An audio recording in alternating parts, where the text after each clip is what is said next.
Hello, friends.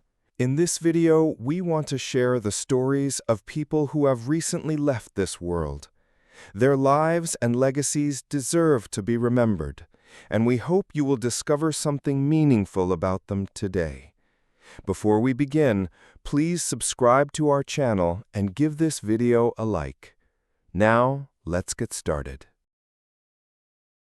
Died on September 16, 2025.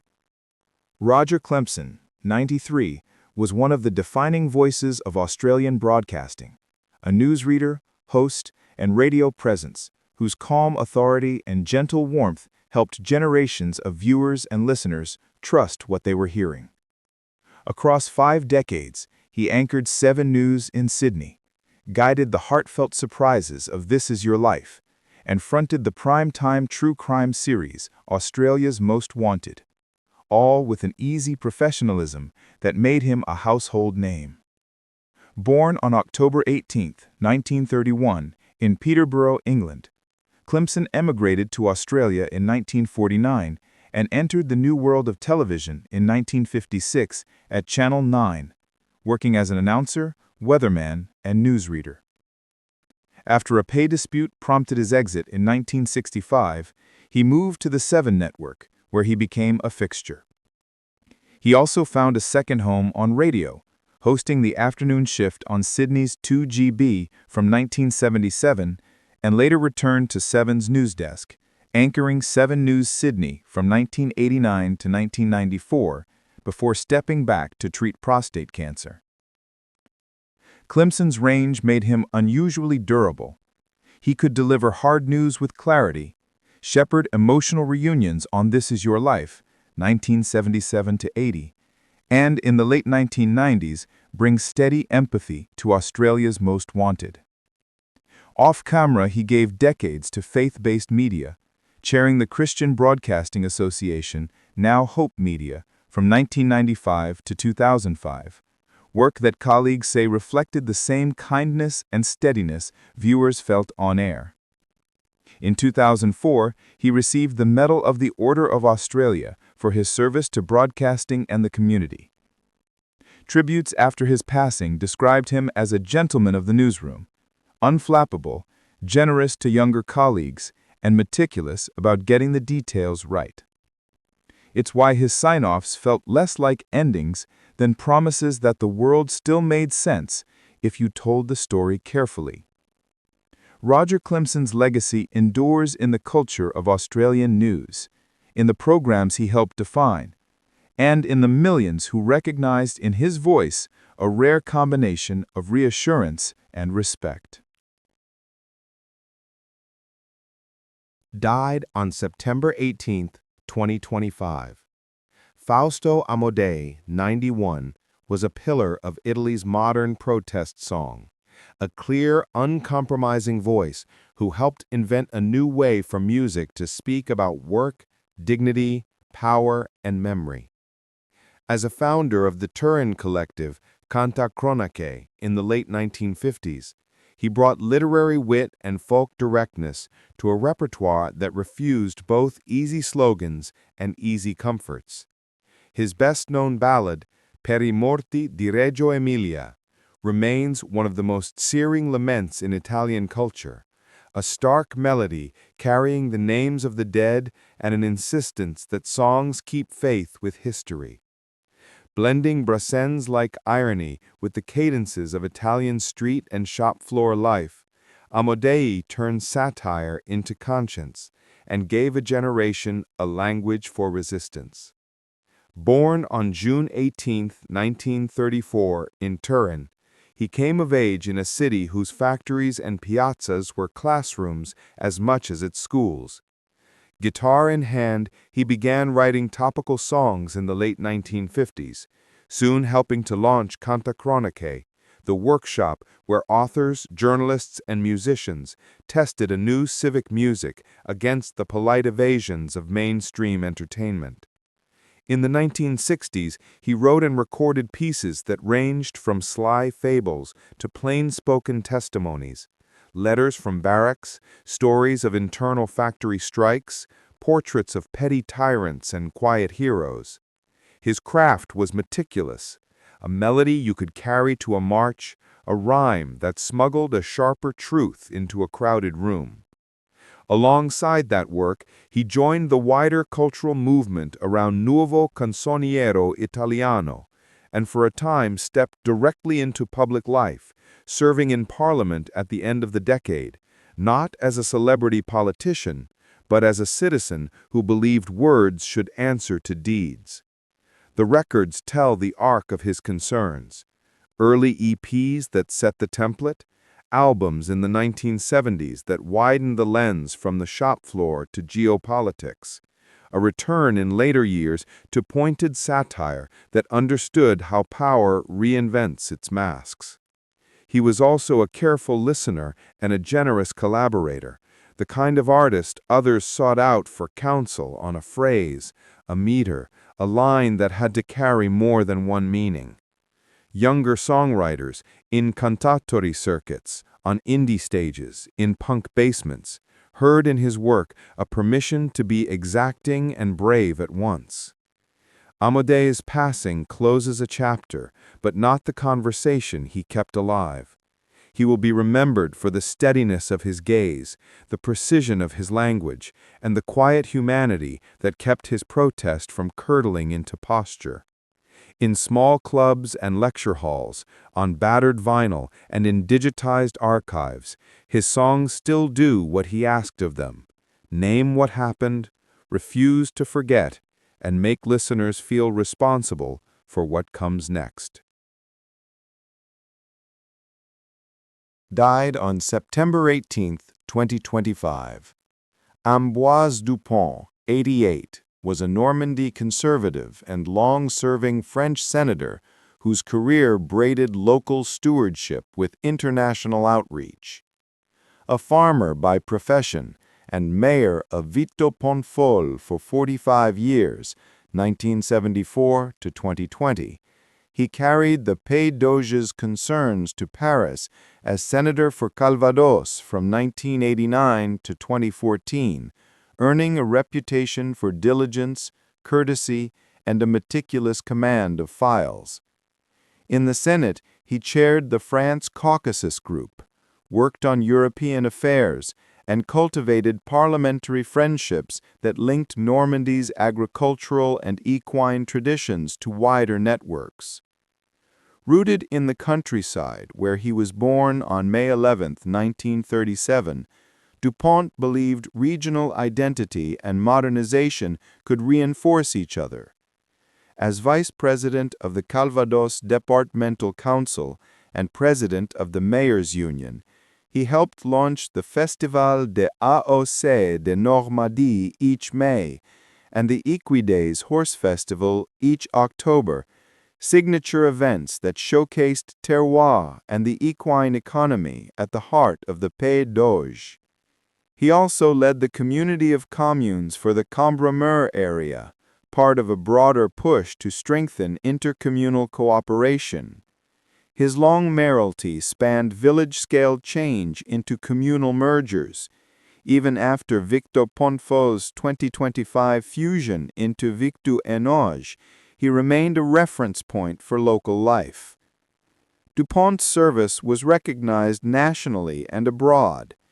He was made a Chevalier de la Légion d'Honneur in 2015, and Japan awarded him the Order of the Rising Sun, gold rays with neck ribbon, for deepening bilateral ties through parliamentary friendship and cultural exchange, distinctions that echoed a career spent connecting a small Norman commune to the wider world. He is remembered at home as a builder of festivals, intercommunal structures, and patient compromises, and as a public servant who believed prestige follows service, not the reverse. Born on August 17, 1943, in Manhattan's Greenwich Village, Little Italy, Robert Anthony De Niro, Jr. would grow into one of cinema's most searching actors, the rare performer who can make silence feel dangerous and tenderness feel volcanic. To most of the world, he is the face of modern American film, Michael Vito Corleone in The Godfather Part 2, Travis Bickle in Taxi Driver, Jake LaMotta in Raging Bull, and the flinty professionals of Goodfellas, Heat, and The Irishman. 2 Academy Awards and a body of work that reshaped screen acting are the landmarks. The larger achievement is how he made psychological detail, breath, glance, stillness into an epic language. De Niro's beginnings were intimate and artistic. His parents, Robert De Niro Sr. and Virginia Admiral, were painters who met in the downtown New York art world. They separated when he was very young, and he was raised primarily by his mother in a series of small apartments, spending time with his father in studios where canvases and turpentine made creativity feel ordinary, not exotic. The neighborhood outside their doors was a second classroom. Italian grocers and street games, repertory theaters and corner diners, an urban collage that taught him to watch closely and listen hard. Shyness gave him a certain invisibility. He learned early that if you were quiet enough, people forgot you were there, and then you could really see them. School revealed the performer. In grade plays, he discovered the freedom of putting on another skin. And downtown movie houses fed an appetite that would never leave him. Post-war Italian films, American crime pictures, the charged naturalism of Brando, Clift, and Dean. He began to mimic voices and gestures not as parody, but as study, a private rehearsal room that fit in a small bedroom. Teachers noticed a boy who drifted from subjects that bored him and locked on to anything that felt like story, character, scene. Home life was spare but full of influences. Books and brushes lived beside stacks of old movie magazines. Friends came through who talked about light and composition the way other families talked about sports. That atmosphere made discipline feel like a craftsperson's habit rather than a school rule. He took odd jobs, wandered the city, and learned the map of its faces, the wary glance, the swagger, the bluff, that would later surface in his characters. By his mid-teens, he was already testing himself in neighborhood theater groups and small acting classes, quietly forming a conviction that the stage, and someday the camera, were the places where all that close attention could be turned into work. Before any formal conservatory training, before the collaborations that would define an era, the essentials were there. A boy from downtown New York with an artist's eye, a city's worth of human detail in his pocket, and a developing belief that the deepest truths on screen are often the ones you barely say out loud. As a teenager, De Niro turned curiosity into discipline. He left traditional school early to study acting in earnest, cycling through serious workshops where the craft was treated like a trade. At the Stella Adler studio, he absorbed an emphasis on text, imagination, and given circumstances. At the Actors Studio with Lee Strasberg, he learned the opposite pressure, ruthless emotional truth, the willingness to sit with a moment until it reveals itself. He spent nights in scene study and days watching people, training his eye the way his parents had trained theirs on canvas. The shyness that once made him invisible became a tool. He could disappear into a room and come back with its rhythms in his pocket. The stage came first. Downtown theaters and small repertory companies gave him parts that paid little but taught a lot, hitting marks, listening hard, making choices that read to the last row. He developed work habits that never left him, notebooks full of backstory, relentless rehearsal, and an almost athletic approach to voice and body. He wasn't looking for a trick. He was building a method to make an invented life feel ordinary and lived in. Film arrived through the side door. Brian De Palma cast the young actor in scrappy, low-budget features, The Wedding Party, shot in the early 60s, released later, Greetings, Hi, Mom, where De Niro's offhand realism cut through the satire. Roger Corman's World gave him a different lesson. Move fast, commit, don't wait for perfect conditions. Between shoots, he kept returning to classes and tiny stages, trying to make the camera feel as intimate as a rehearsal room. By the turn of the 1970s, he was the kind of actor other actors noticed. He trimmed dialogue to the bone, let silence do the talking, and chased specifics. How a guy from a particular block walks, how a small-time hustler counts cash, how a ball player laces a glove without looking. He learned dialects the slow way, from people, and treated props like tools rather than decorations, habits that made even bit parts feel inhabited. Connections mattered too. De Palma introduced him to another downtown kid with a camera, Martin Scorsese, and the two recognized in each other a shared wavelength, urban detail, moral heat, an itch to go closer. Before that partnership took off, De Niro landed a tender, unshowy lead in Bang the Drum Slowly, proving he could carry a film without forcing a single beat. The critical attention from that role, followed by the electricity of Mean Streets, put him exactly where years of study had aimed him, on the edge of a major break, with the craft to match the opportunity when it finally arrived. The break, when it came, redrew the map. Bang the Drum Slowly proved he could carry tenderness without sentimentality. Then Mean Streets lit the fuse. In The Godfather Part 2, he detonated it, speaking Italian, moving like a man who weighs every word. He built young Vito Corleone gesture by gesture and won the Academy Award. From there, a run like few in film history.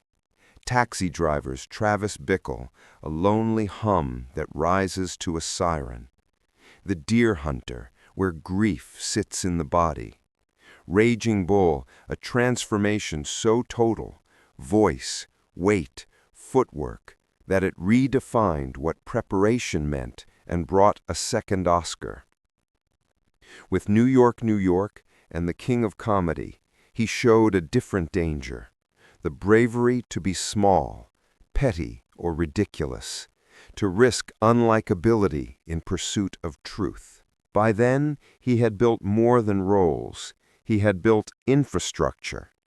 With Tribeca Productions and the Tribeca Film Center, and later the Tribeca Film Festival, he turned personal gravity into civic momentum, nurturing filmmakers and helping pull downtown New York back to life when it most needed it. He stepped behind the camera, too. A Bronx Tale, A Father's Love, and A Neighborhood Spell, and The Good Shepherd, ideals hardened into institutions, films that reveal his quiet obsession with how power moves through ordinary rooms. The 2000s and the 2010s broadened rather than softened the arc.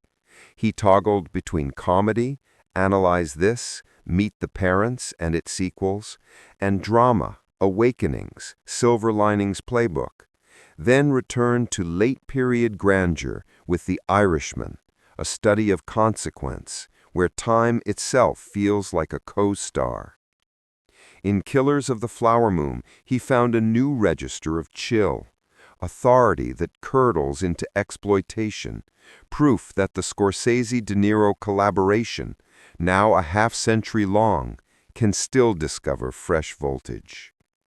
What never changed was the method beneath the myth. De Niro prepared like a craftsperson and listened like a thief, stealing rhythms from streets and kitchens, from the way a certain kind of man lights a cigarette or avoids an apology. The bravura moments were earned by 1,000 quiet choices, a slower blink, a tighter jaw, a line swallowed instead of spoken.